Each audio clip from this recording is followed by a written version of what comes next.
Ever feel like you're running a marathon at work while others coast by? And yet, they get the gold?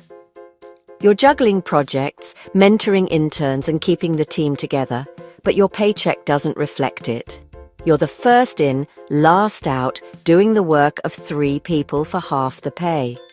Meanwhile, Dave from accounting cracks a joke and is suddenly leadership material. This isn't just your imagination. It's a well-documented phenomenon. Women do more, but get less. Millions of women are the glue of their workplaces, yet the pay gap persists.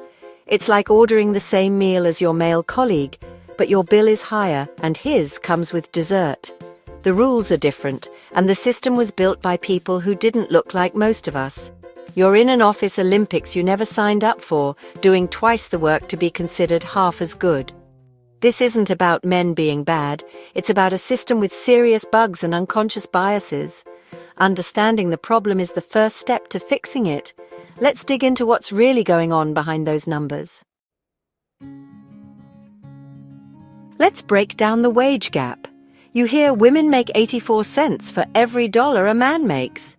But what does that mean? That's the raw wage gap, the average of all men's earnings versus all women's. But people argue, men and women work different jobs. True, so let's look at the controlled gap.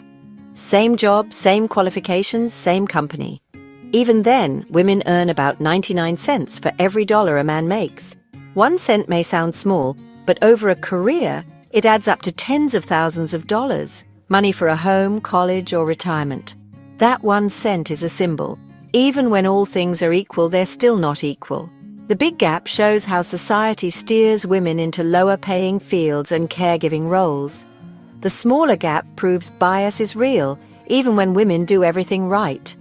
Both numbers matter. One reveals systemic issues, the other direct discrimination. Together, they explain why your bank account might be lighter than Dave's. The numbers aren't just statistics, they're your lived reality. Understanding them is key to demanding change. Let's see how these gaps widen for some women even more.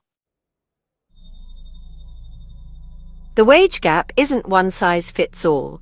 When we talk averages, we miss how race and gender overlap. Intersectionality. For white women, the gap is one hurdle. For Black, Hispanic, or Native American women, it's a canyon. Black women earn about 67 cents, Native American women 60 cents, and Hispanic women just 57 cents for every dollar a white man earns. These aren't accidents, they're the result of systemic barriers. Women of color are concentrated in low-wage jobs, face more hiring discrimination, and have fewer advancement opportunities. It's a double penalty, judged for gender and race. Closing the wage gap means closing it for all women, not just patching one part of a broken system. We need fair wages in female-dominated industries, real leadership paths for women of color, and a challenge to workplace bias. True equality means a woman's paycheck isn't determined by her gender or skin color. The fight for pay equity must be intersectional. Otherwise, we're leaving too many women behind. Let's look at another driver of the gap: parenthood. The rules change even more when family enters the picture. One of the biggest reasons the wage gap persists?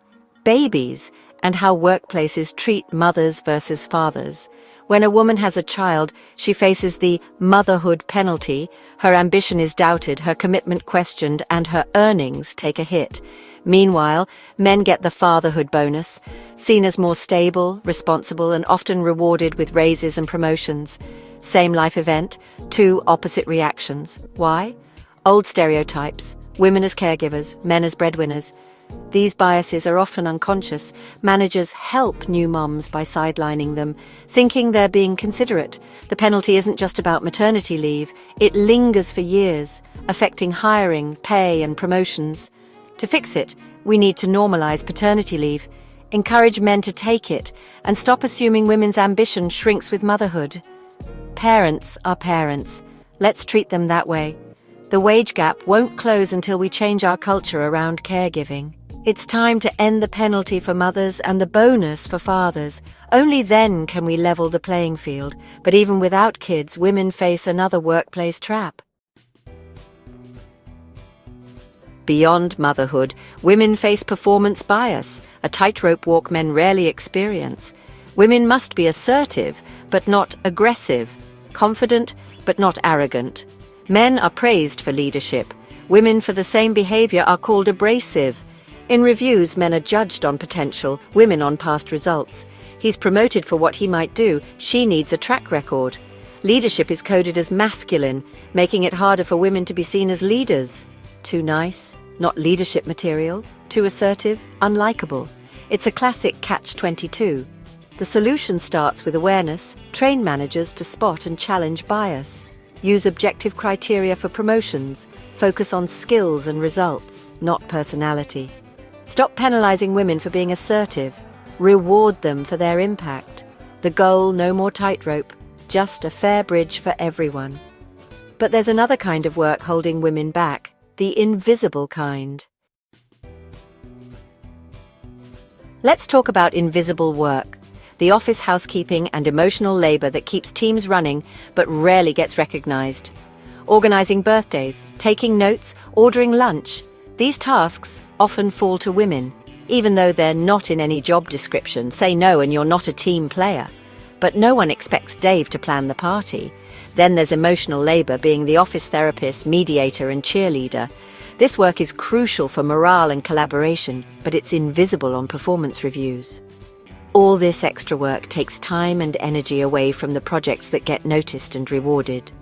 While women hold the team together, men focus on the work that leads to promotions. Women end up doing two jobs, their actual job and the unpaid job of office caretaker. This leads to burnout and holds women back. The work that's most valued is the work that's most visible. It's time to make invisible work count. Let's see what companies can actually do to fix this.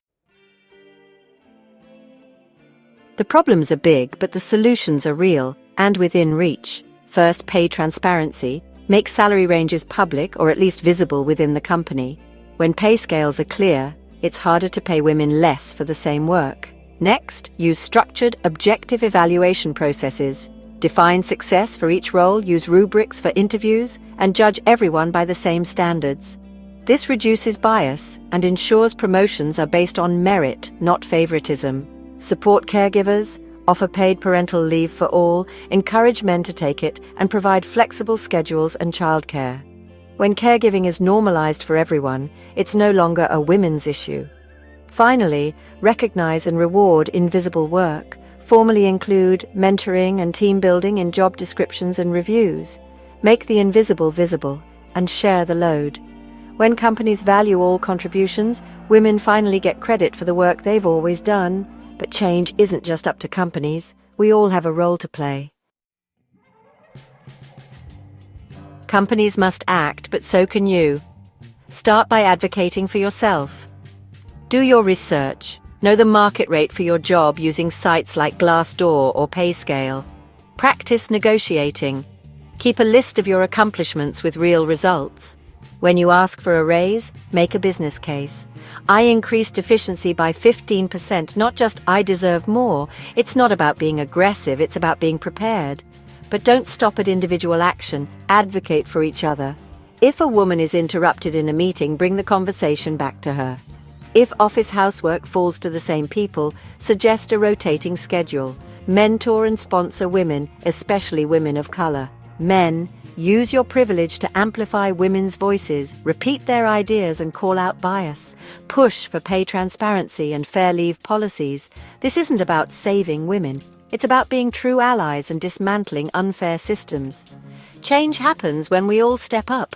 Together we can make workplaces fairer for everyone.